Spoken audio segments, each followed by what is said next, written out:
সবাই চায় তাকে দেখতে সুন্দর লাগুক। বিশেষ করে নারীরা ত্বকের সৌন্দর্য বাড়াতে নানা রকম প্রসাধনী কিংবা বিভিন্ন ধরনের টোটকা ব্যবহার করে থাকেন।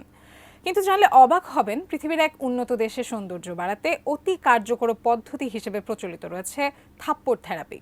এই অদ্ভুত থেরাপি নিয়ে বিস্তারিত জানাচ্ছেন পলাশ খান।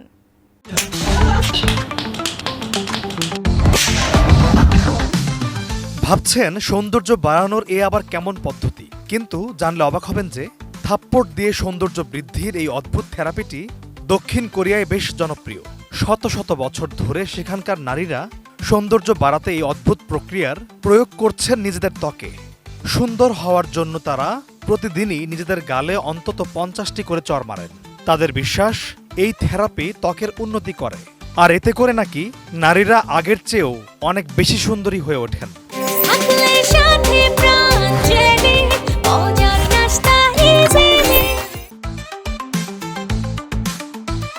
তবে থাপ্পড় থেরাপির অর্থ এটা নয় যে কাউকে খুব জোরে জোরে চড় মারা হয়। খুবই আরামে এবং হালকা হাতে নিজ গালে চড় মেরে এই থেরাপির প্রয়োগ করেন কোরিয়ার নারীরা। পদ্ধতি অনুযায়ী উভয় গালে তীক্ষ্ণভাবে জোরে জোরে নিজের হাত দিয়ে চাপ দিতে হবে। যদিও এই থেরাপি প্রাচীনকাল থেকেই দক্ষিণ কোরিয়ায় ব্যাপক প্রচলিত, কিন্তু ধীরে ধীরে সারা বিশ্বে ছড়িয়ে পড়ছে এই থেরাপিটি। এই প্রক্রিয়ায় গালে হালকা থাপ্পড় দেওয়া হলে মুখের প্রতিটি অংশে রক্তের প্রবাহ বেড়ে যায়, যা ত্বক পরিষ্কার করতে সাহায্য করে। আর থাপ্পড়ের কারণে মুখের রক্ত সঞ্চালন সতেজভাবে হয়। এতে করে নাকি চেহারার রং উজ্জ্বল হয়, এমনটা বিশ্বাস করে দক্ষিণ কোরিয়ার মানুষেরা। তাই দক্ষিণ কোরিয়ার নারীরা প্রতিদিনই এই থেরাপি নিয়ে থাকেন।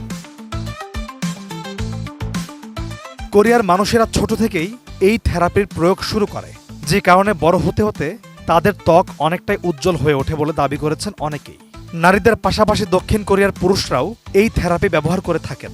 কোরীয়দের বিশ্বাস, সঠিকভাবে থেরাপিটির ব্যবহার করা গেলে দীর্ঘ সময় পর্যন্ত ত্বকের তারুণ্য এবং লাবণ্য ধরে রাখা যায়। তাই অ্যান্টি এজিং থেরাপি হিসেবেও কোরিয়ায় এটি বেশ চর্চিত।